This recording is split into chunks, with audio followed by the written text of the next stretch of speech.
are watching 32 teams in 32 days on the Game Time Sports Network.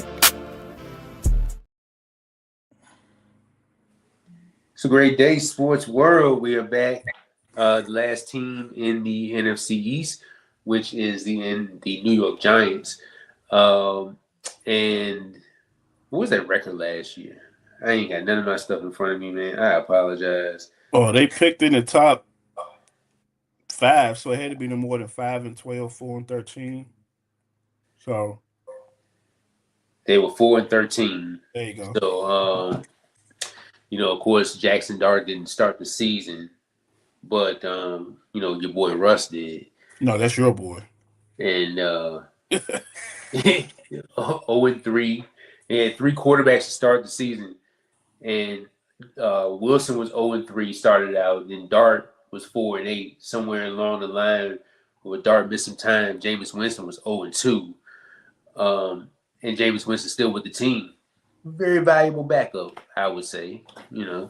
But they had this. This is a team that has some bright spots on the team, offensively and defensively. I think this is going to be a very fun team to watch. They were a very fun unit to watch last year. Remember, of course, everybody knows I'm a Bronco fan, and knowing that we we weren't scoring any points up into the fourth quarter. In the fourth quarter, that's when the Giants team collapsed. But they're a very fun bunch. They got a lot of talent on that team. And I think this could be the year. Not saying that they're gonna win, but they could at least make it more fun and more entertaining. What you think? Yeah, man. Last year was uh, a show to pardon my French for the Giants, man. We had so much going on from Russell Wilson coming over on a free agent deal. You draft Jackson Dart. You come back up in the first round. You get him. You draft. I think they drafted Malik Neighbors. If not, was it Neighbors they drafted first, and then they went back and got Dart. I want to say, it was somebody. So they came back up. No, it No, was Abdul Carter. Then they yeah, came back up and yeah. got Jackson Dart at pick 26, traded back into the first round. And then you had a dual Carter, Brian Burns in the defense. You had a Dexter Lawrence that was on a bit of a decline, didn't have a good season. And then, injuries piled up, with Jackson Dart missing time with a concussion. You had Cam Scatterbull, we'll talk about in a very few seconds, going in with the lower leg injury. Malik Neighbors tore his ACL. So there was a lot of ups and downs to see some good from the Giants. Like you said, the Broncos game, they played out of their minds, but, they just failed. They just collapsed, like you would say. So there are some bright spots. There's still some concerns and questions among this team, especially on the offensive line. They have a new coach now that we'll talk about in a very few seconds as well. So we all know what he means to the Ravens organization. And unfortunately for them, that didn't work out. But fortunately for the Giants, they have a new sheriff in town, and I'm looking forward to 2026 and see how they can put this thing together with Harbaugh's leadership and direction. The new sheriff in town is John Harbaugh. John Harbaugh, 19 seasons in Baltimore, 293 career games, 180 and 113 record, 12 playoff appearances. He's got a Super Bowl ring, 8-9 in his final season with the Ravens last season. And I ain't even gonna go back into what Steve Bisciotti said at the closing presser about whether he was going to be there, the quarterback. And he said the words for a week. So I think when we were talking about Tomlin, uh, he's been in 19 years. Tomlin's been there about the same amount of time, and I agree with you that there comes a time when you need a new voice, and I think Baltimore needed that new voice. And of course, they're going on to do better, bigger. Well, I ain't gonna say better things, but they're going on to younger things with Jesse Minter. Uh, do you think this was the right hire? And do you think New York has more of a structure with under Harbaugh? Yes, right hire because we know, jobs like the Giants is one of the top 5, 6 jobs in the league, and when you get that guy that marries with Harbaugh, and the Tish family. That was a no brainer. You needed structure within the organization. I can't think of the GM's name right now. He's kind of on the hot seat. Joe Shane. Joe Shane. We had some questionable decisions that was made. Not re-signing Saquon, letting him go to the division rival with the Philadelphia Eagles. I know a lot of Giants fans was pissed about that. So yeah, Harbaugh coming over, putting this footprint and imprint on this team is much needed for a division that's getting better. Um, with Jaden Daniels, Jalen Hurts, and Dak Prescott. The division's getting better. You don't want to get left behind, so you need a stabilizing force to come in to put his foot on this franchise and move it forward because we know the Giants are a historic franchise, 4 Super Bowl wins. Last two came in the early 2000 when we were in high school, and really haven't had any success since then. So yeah, man, I think it was a great move, great hire, and I think he's going to be there for a while. Now, who's calling the shots? I'm not really sure. Some people say Joe Shane is. Some people say Harbaugh is. I kind of lean towards Harbaugh because you had to give him some kind of leeway to get him to come to the Giants. And I think that was a part of the program, a part of the deal was that, hey, you can be, you know, head coach GM, but we still can keep Joe Shane on as de facto general manager for at least this year. Then after this year, we'll see what happens. And Shane got an extension as well in the offseason. So, um, But that don't mean nothing. So I mean, if Harbaugh wants something changed and he wants you out of there or say, hey, this ain't working, guess who's going? The proven commodity that won Super Bowls or the many Super Bowls, been deep playoff runs, or a GM that I could, kick out the door and play GM until I get somebody in here that I really trust to run this program and see things the same way I do. especially if they succeed in his year one there. Um, his quarterback, Jackson Dart, 14 games, 12 starts, a 63.7 completion percentage, and over 2,200 yards, passing, 15 touchdowns, and 5 interceptions. You see the rushing numbers right there. He's a dual threat. Uh, did 2025 give New York its quarterback of the future? Can I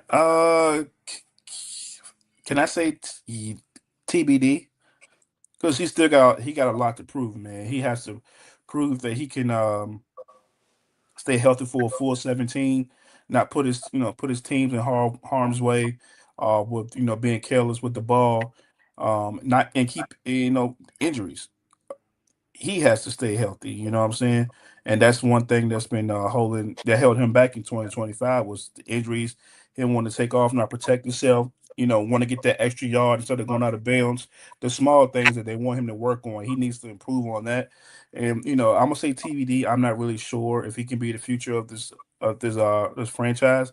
I would like for him to be because when you're in New York and you are a hot commodity, and the league kind of gravitates towards those type of players. And if Jackson Dart can be a face of the league, one of the faces of the league, especially up in a market like New York, it's only be beneficial for the NFL on whole. So, can he? Yes. Will he? I don't know. But there's some circumstances that have to get crossed before we get that clear picture and that final answer. Bright lights, big city. Uh, who's more of the league darling, America's darling when it comes to the quarterbacks? Is it Jackson Dart or is it Justin Herbert? Oh, It's Justin Herbert. Oh man, oh God, man, yeah, man. like The way they talk about Justin Herbert, he got 3 Lombardis. The way they talk about Justin Herbert, you would think he had Patrick Mahomes' career this far in his career. yeah, it's like they want him to succeed so bad. Yeah, yeah, yeah. Do that. Yeah, they do that. He gets a pass, and I'm not going in a soapbox, but he gets a pass every year. Every year, he can go 0-17 this year. 2027 off season, top 5 quarterbacks. Guess who's gonna be in there? He is. He can toss 4 interceptions in the postseason game.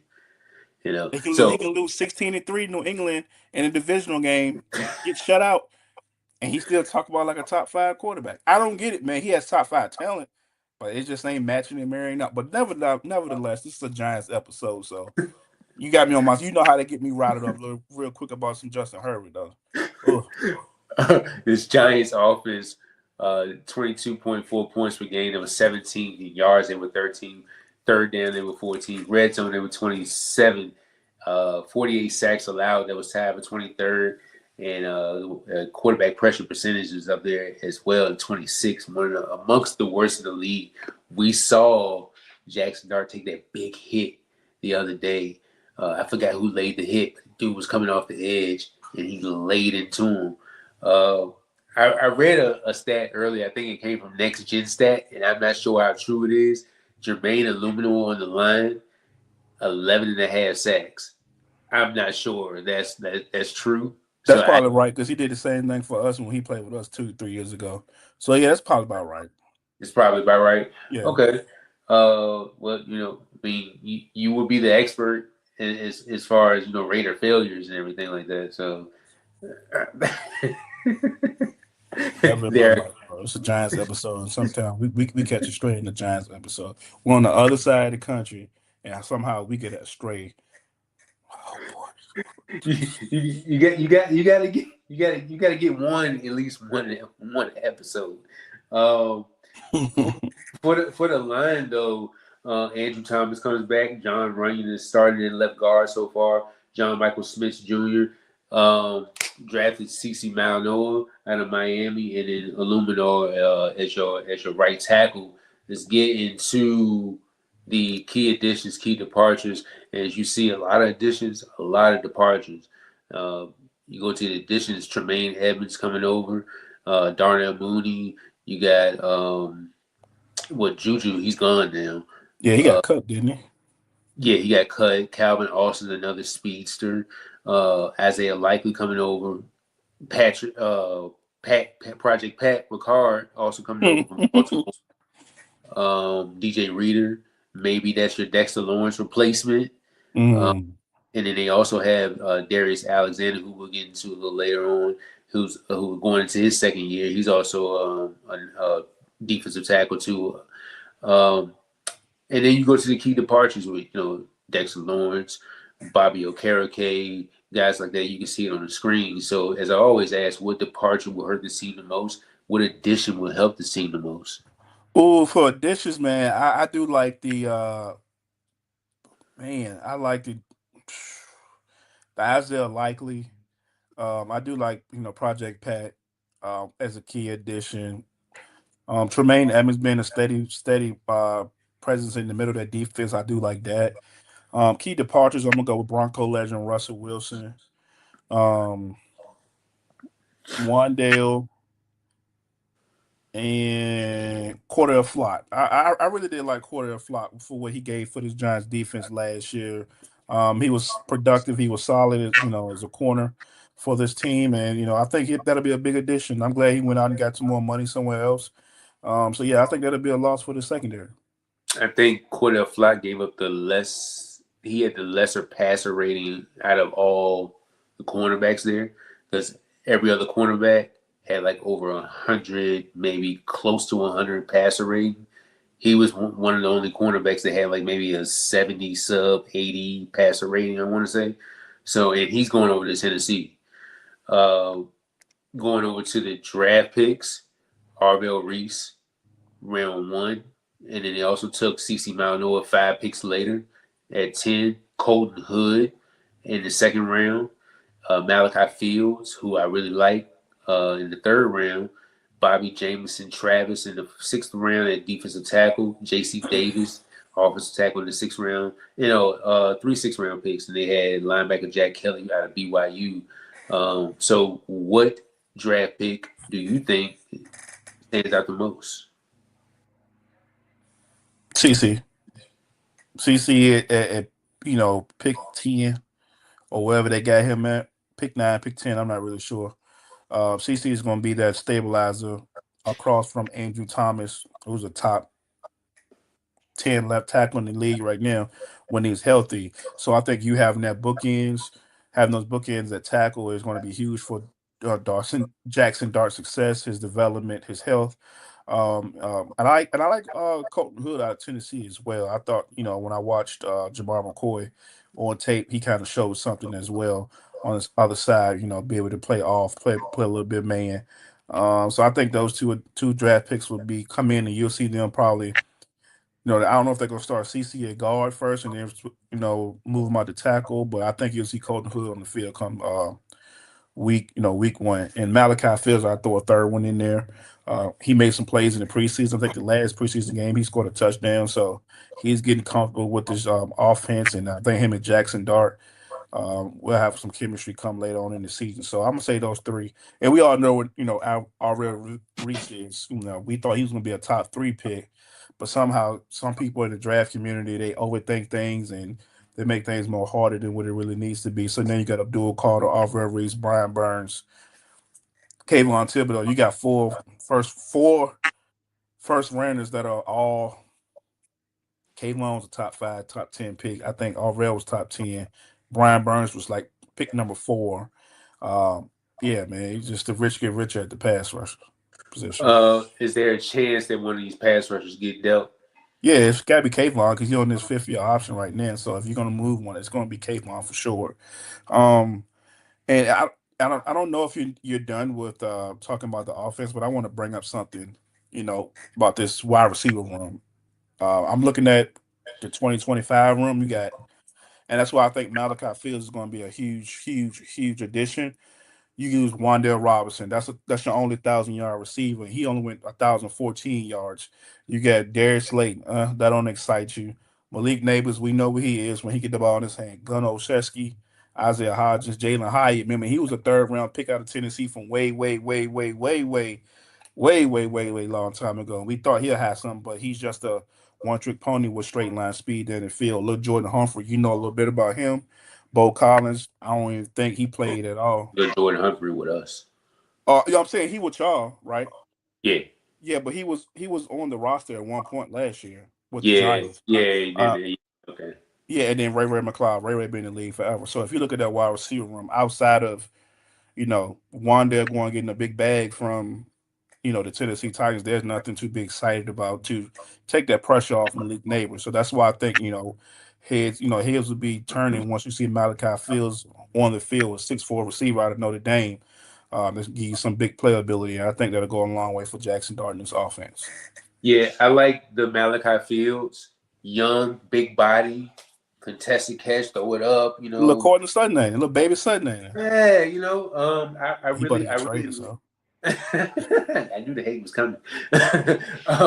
I love the size and I love the 50-50 balls that you can get out of him. Guaranteed what I can say.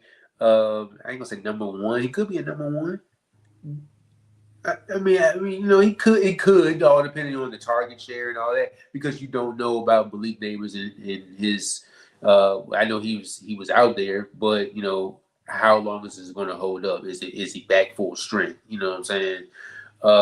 But I think with the addition of veterans like Calvin Austin and Darnell Mooney, not sure if they just camp bodies or if they're going to be on the roster, but they can also help them out too, with their speed and vet leadership, vet presence and all that other stuff. So it's not like Jackson Dart don't have anything to play with.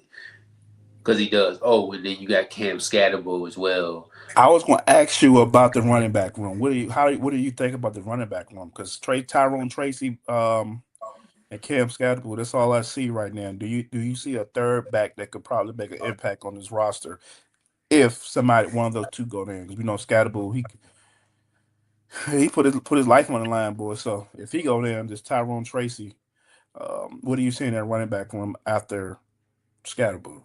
Well, currently on the running back room right now is Scatterbo, Tracy, Singletary. They just signed Najee Harris the other day, so maybe that's for short yardage, goal line. We talked about Najee Harris. I want to say a couple of weeks ago when we was talking about the Steelers or we were talking about the Chargers. Not what I expected when he was coming out of Alabama. I expected a whole lot more. But he did crack over 1,000 yards, in his career in Pittsburgh. It just didn't look like it. I think he is Scatterbo insurance. Yeah, because of Scatterbo being so far just injury prone so far. Yeah, so I get it. Uh, but Tracy's there who can give you production in the pass game and out of the backfield. Singletary's still there. So yeah, that's and then you added a fullback to help out with that. So I kind of like the room and hoping that Cam Scatterbo can not do the crazy things to get himself injured. Other than that, I like it. So will it hold up for 17 games? I'm not sure about that. One question though, Odell Beckham Jr.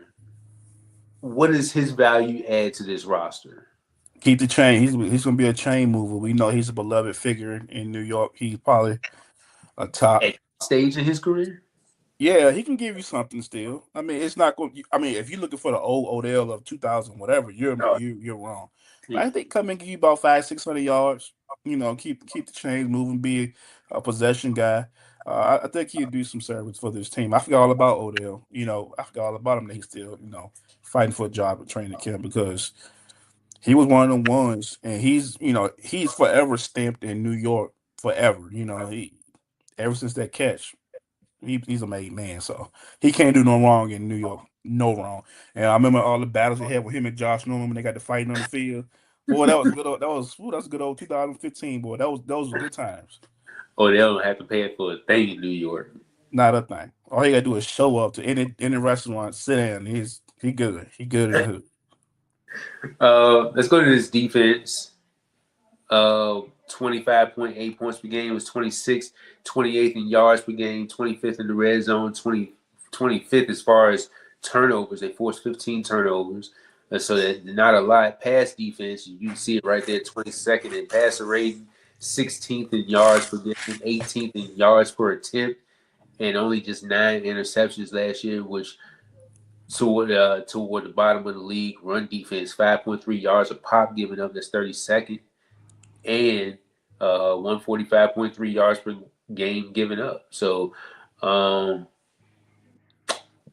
does this defense, from what I'm seeing on this roster so far, on paper, it seems like they can get better in all these departments on this defense, including what I call the New York Sack Exchange. Oh wow. Ooh, that's what could be Brian Burns, what I didn't know until I was looking this up, second in the league in sacks with 16 and a half. So you mean to tell me Myles Garrett had 23 and the next closest one to him was Brian Burns, it goes to 16? show you how ridiculous Myles Garrett is, bro. That's crazy. He was a second team All Pro, 31 quarterback hits.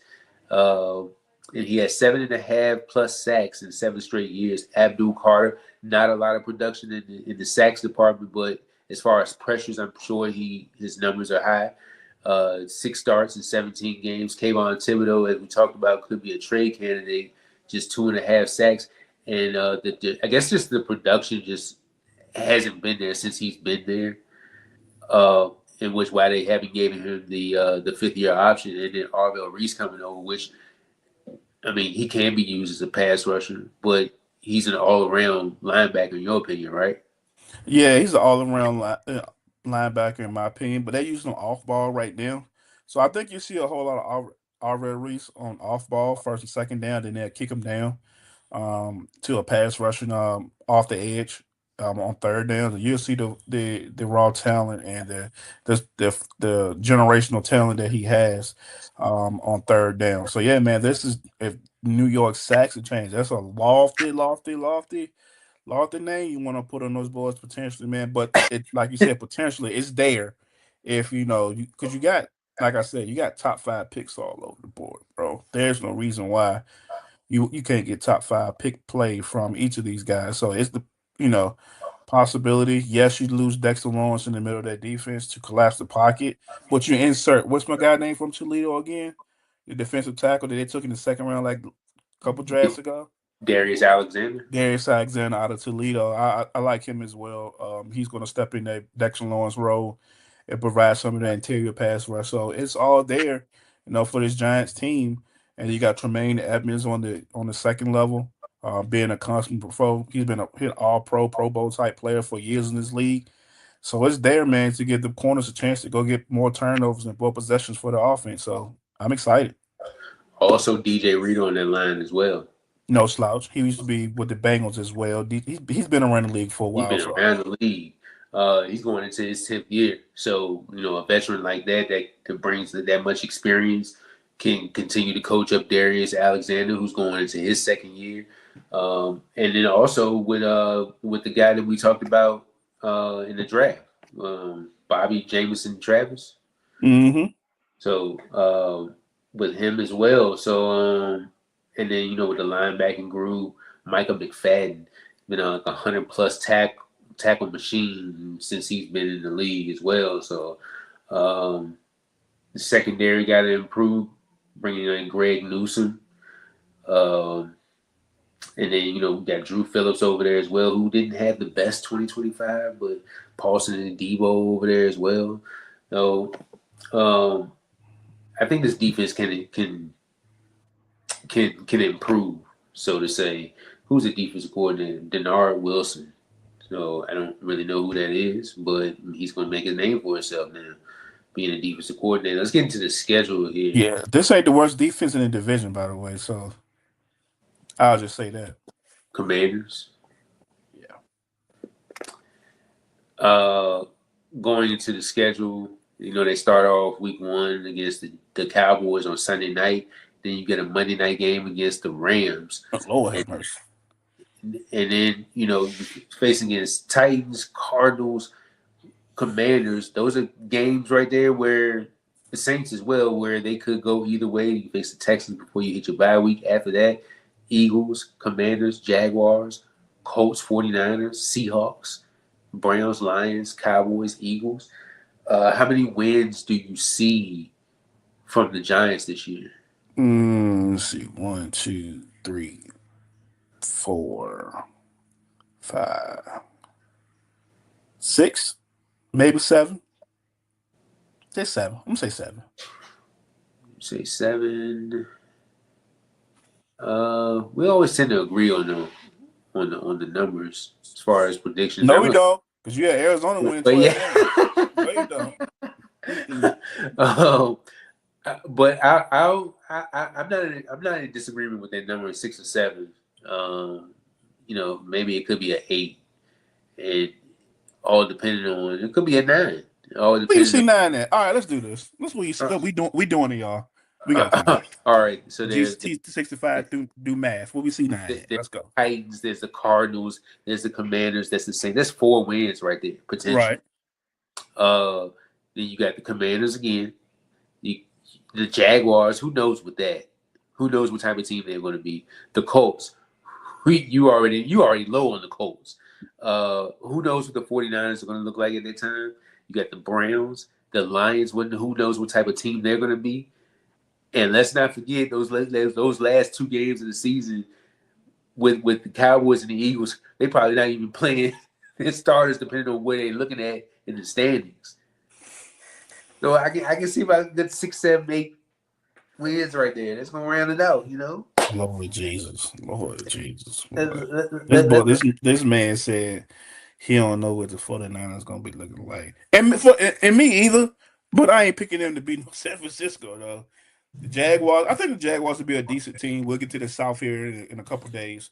The Colts, that's a win. Titans, they probably beat the whole AFC South if I'm not playing. If they play on, besides the Texans, they're not beating the Texans. I don't think nobody. Yeah, that's a different beast. But yeah, the Titans, Cardinals, Commanders. I see the splitting with the Commanders. Colts, that's a win. Browns might be a better team by them. So I say 6, 7. I ain't jumping off the cliff like you is. Some 7, 8, 9. I ain't doing that, man. I don't be respectful to these dogs they got on the schedule. So yeah, man. Shoot. If you really want to turn this thing up, go on say 10, and they beat the Cowboys week 1, and have the whole Dallas fan base ready to fire Schottenheimer and Dak right now on the spot. Go ahead, let them play bad. That means they in the playoffs, right? It means they in the playoffs. what did they miss the playoffs 8 of the 9 last years? Yeah, that's bad, bro. Um, That's bad. so- That's like a whole decade you ain't make the playoffs. right, because what was it 2016 where they made that when they had the picture on the boat? Yeah, with Trey Songz, OBJ, and they made a big deal. Then they went to who did they go to get their tail fried? It was some cold weather team, and they got fried. I don't know who it was, but yeah, they made a big deal about it, man. It was like the boat boys, and I mean, I ain't mad at them though. On your day off, you go down to Miami, go on the boat. I'm cool, but yeah, they got fried after that game though. Whew. um, so where in your opinion is the identity of this team? Is it on offense or is it on defense? It's gonna have to be on defense because we know Harbaugh. He's a defensive first guy. He cut his teeth there in the back. He's cut his teeth in the league on defense. So I said it's gonna be on defense, and those first four guys on that pass rush that you brought up, they're gonna have to lead the charge on the side of the ball, especially Brian Burns, and they're gonna expect big things out of Abdul Carter and Kayvon Thibodeau if he's still on the roster come week one to lead them through. So I say that the defense gonna be up to speed because the defense always up to speed more than the offense is. Because it's just read and react on defense. And offense, you got to go through this. It's always going to be a tick or two behind. So I'm gonna say defense. Okay. I think we touched pretty much everything for the Giants. You got anything else you wanna put on? No, I don't really have that much about the Giants, man. I just think they need to see year two of Jackson Dart take care of herself. Everybody to stay healthy because when your top three offensive guys are missing games and Scatterboo, Dart, and Neighbors, that's a recipe for disaster. And the Giants fans, they're impatient. They're not going to be happy with that. And I know the players are not going to be happy with that, especially, competitive as Scatterboo is. He'll run through a brick wall for anybody. And Leak, we know what type of dynamic receiver Leak is. He came out week one and showed what he can do. And Dart got to protect himself and just deliver the ball to the playmakers, man. And hopefully Malachi Fields can, step up and be that too that's so desperately need because Wandale's in Tennessee now trying to help Cam Ward better his career. So I'm excited to see what these guys can do fully healthy. I had a graphic with Malik Neighbors on it. In his year one, he had over 1,200 yards. Um, and then, of course, last year he only played 4 games. So, hoping that Malik can be healthy for the whole season. If not, manages his workload um, to the best of his ability. But I think I'm hoping that the Giants can. One of these classic franchises, as you said, one of these top end franchises. Been around the league for a minute, a story franchise, and I'm hoping that they can bounce back. Well, shoot, if you think about it, all of these teams in the NFC East are historic franchises. All Yeah. of them, Oh, for sure, for sure. all of them. Maybe if I had to pick one, probably the Eagles because you know, just the Eagles, but Giants, you can't tell a history of football about the New York Giants, especially the Cowboys. And then, with the Commanders with their first African American quarterback to win the Super Bowl, can't tell the story of the NFL without that, man. But the Eagles, man, they got drama going on right now. So I mean it's cool. You said they got drama going on right now. Yeah. The Eagles always have some drama. With Nick Oh, Sirianni. I'm talking about the coach, and quarterback and gotcha. stuff like that. Yeah, so I thought you were saying you would put Philly in terms of like the history above all the other teams. absolutely not. Okay, No, okay, you okay. can't tell a story of the NFL without Jerry Jones. Yeah, I, 'cause you these trying to guys, get me shot up here? these guys just started winning. It's 2017. They just got their first Super Bowl. I'm trying to tell you, they've been, but it is, yeah. So absolutely, but tomorrow we moving on to the AFC East, New England Patriots tomorrow. the So New England Patriots, the guys that knocked off the Denver Broncos in the AFC Championship. So I'm excited to talk about that. Um, I will be bringing up that game a lot, I bet you probably would. every segment. I will be referring to that game in any shape, form, or fashion. You're going to hear me say, well, Drake May against the Broncos, he did this and this. The Broncos didn't have both Nicks, so Christian Gonzalez, he shut down Cortland Sutton, so that made them go get Jalen Waddle. So, it's He didn't shut him down though. I know I it's gonna be a remember hate. Cortland It's gonna Sutton. be a I hate remember episode. Cortland It's gonna Sutton be a hate catching a episode. touchdown pass in that game. It's gonna be a hate episode. It's cool, but it's gonna be about the Patriots. But I'm gonna refer to the Broncos game. Um, they had an easy road to the Super Bowl. They beat the Broncos 10-3 because somebody couldn't kick a field goal in the snow. Somebody wanted to fracture their ankle in the divisional game on the last Atlantic game. So, I mean, but hey, in all seriousness, man, we're talking about the Patriots. They got some new additions. AJ Brown, he came over, so that's gonna be, huge for Drake May. We know he lit it up last year, and yeah, man, this could be an interesting one. And Will Campbell revenge season. Everybody beat him up for his performance in the Super Bowl, but we all know he was hurt. How that offensive line can come together for Drake May to keep them upright a little more than they did last year. So tomorrow we're moving into the AFC East, and we not grind this thing on out, and after that it would be the Buffalo Bills, Buffalo man. And Bills. then we're gonna hit them up, and then we're gonna hit the South, and then we're gonna do we do. But to further then, we got preseason football tonight. We got the Jets and somebody playing right now. Then we get the Broncos and somebody at 9 o'clock. So I'm going to get me a little nap in so I can hate watch at 9. I pray nothing but bad things for the Broncos at 9 o'clock. I hope everybody look bad. I wouldn't Since have. my since my phone got blew up last night when somebody threw a pick, I'm gonna go ahead and just I ain't even gonna do nothing to you. I'm just gonna let it unfold for itself. I think Bo Nix is playing tonight, Yeah, he is. so you might want to put bubble wrap on him, Sean Payton, before he go out there because we know he's fragile.